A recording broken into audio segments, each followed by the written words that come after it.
Have you ever wondered why it's called strength and conditioning? Last night when I was sitting here in the studio, I had this funny thought. Why is it called that?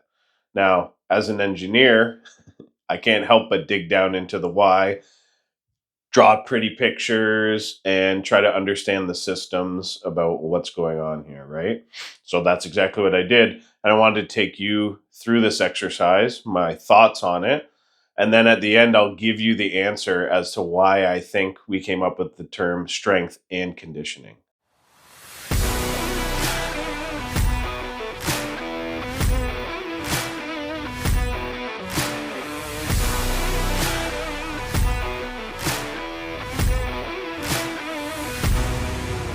All right. So let's start here with this concept of strength essentially being a synonym for force production. Okay. So we're going to think about forces and time. So let me draw you this pretty picture. So we'll draw our y-axis, and we have force here. We'll draw our x-axis, and we have time. Okay? If we want to do a 1 repetition maximum, what would that look like?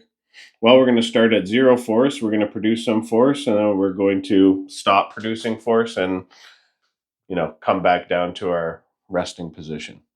Okay, so that's 1 repetition maximum. And what will we call that, or what do people think of when they see this?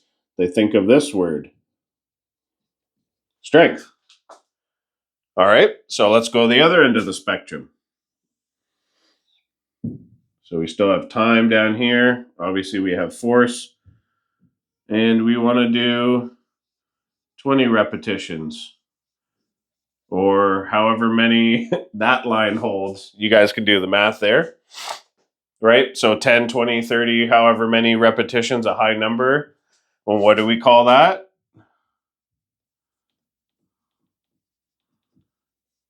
Conditioning. Okay? Following so far? So then I came in here and I thought, well, what do I call this? 5 repetitions in a set.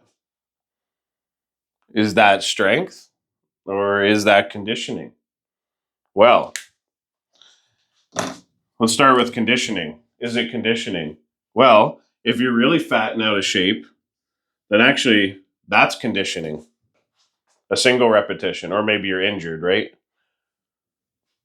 And on the other side, if you come down here, should you be strong or weak in order to produce a 20 repetition squat max with a heavy load?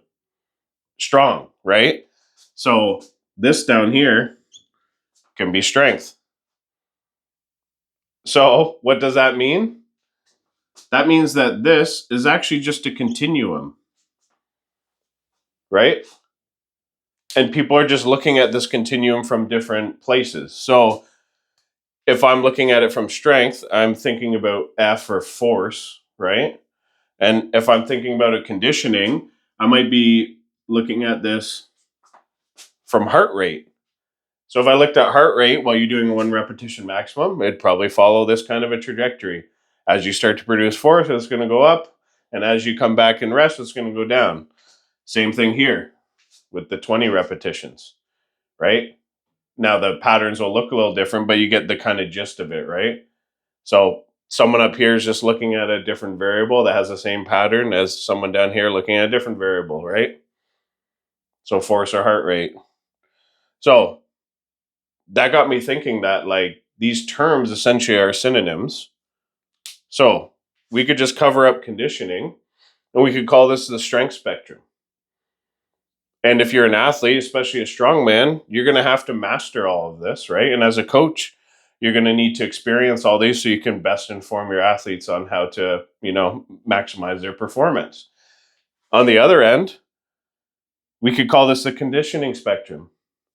We're just conditioning ourselves here for 30 repetitions in a set. And up here, we're conditioning ourselves for 1 repetition in a set, right? So this is just a spectrum.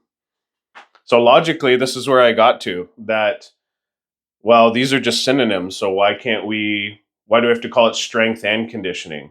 Why can't we call it strength coaching or conditioning coaching or some other term? Well, I think that what happened a long time ago in a land far, far away is that some people looked at this part of the graph and they were like, this is strength. And only this is strength. This is strength training. This is strength coaching.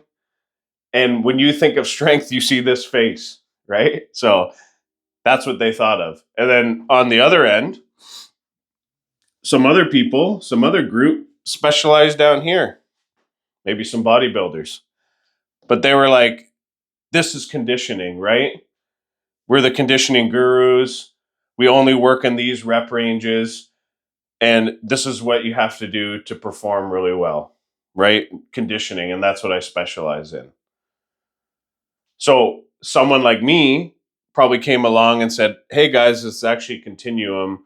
And if you want to be a good coach and athlete, you probably should have experiences and mastery across the spectrum. But because of humans and how they are, they just couldn't get together, right? So what did somebody do? They just came in here and they added an and. And they said, now can we get back to work, guys, helping people? So I don't see, if you look at this logically, like I laid out, it's just a spectrum.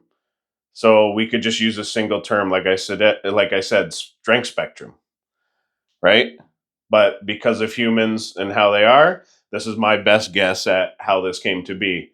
So now every time we talk about this, we have to use two extra words, and conditioning or and strength, just because people couldn't figure out one term to agree on. So we had to stick this in the middle. So anyways, hopefully that illuminates how this term strength and conditioning came to be and why the industry uses it today, despite logically this just being synonyms for the same spectrum. All right. Hope that helps. Take care.